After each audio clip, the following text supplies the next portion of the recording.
শেখ হাসিনা আসবে না, আসতে পারবে না, দেশের মানুষও উনিকে ছিনিয়ে বিনিয়ে নিয়ে যাবে। 5 তারিখে যে 2000 মানুষকে মেরে তিনি দেশ থেকে পালিয়ে গেছে, মানুষ উনির উপর অনেকটাই ক্ষুব্ধ। ডিসেম্বরে শেখ হাসিনা মাথা উঁচু করে দেশে ফিরবে, এরকম একটা গুঞ্জন হয়তো শুনতে পাচ্ছি। দেখেন, উনি একটা ফাঁকা আওয়াজ দিচ্ছে, উনি আসলে দেশে ফিরতে পারবে না।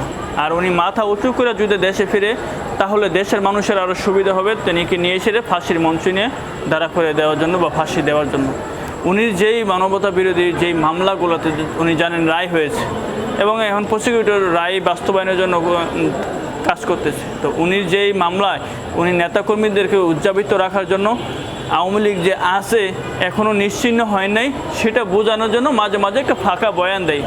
বেসিক্যালি তিনি দেশে আসবে না, তিনি দেশে আসতেও পারবে না। আর দেশে যদি আসে, তিনি আইনের ঊর্ধ্বে তো না, আইন মোকাবেলায় করতে হবে।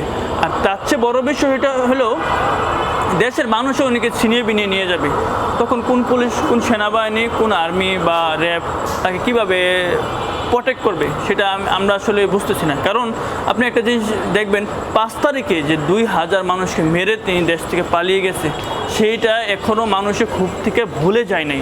বেসিক্যালি যেটা সত্য কথা, ভুলে যায় নাই। আর আরেকটা বিষয় হলো, উনি যে এই ধরেন শাপলা চত্বরের হত্যাকাণ্ড, বিডিআর বিদ্রোহ হত্যাকাণ্ড, এই যে ঘটনাগুলা, উনির উপর অনেকটাই ক্ষুব্ধ, যার কারণে উনি দেশে আসতে পারবে না, আসবে না। আর উনি নেতাকর্মী চাঙ্গা করার জন্য একটা ফাঁকা বয়ান দিয়ে গেছে। অনেকে বলছিল যে শেখ হাসিনা মনে হয় মারা গেছে, শেখ হাসিনা তো আওয়াজই পাচ্ছি না, শেখ হাসিনার চেহারাটাই দেখতে পাচ্ছি না। সেজন্য উনি রয়টার্সকে একটা সাধারণ একটা বার্তা দিছে। এটাতে আসলে আমরা কোনো কিছু মনে করি না, শেখ হাসিনা আসবে না, আসতে পারবে না। আর আসলে মাথা উঁচু করে আসলে মানুষ নিয়ে সবাই নিয়ে ফাঁসির মঞ্চে নিয়ে জড়াই দিবে, ফাঁসি হয়ে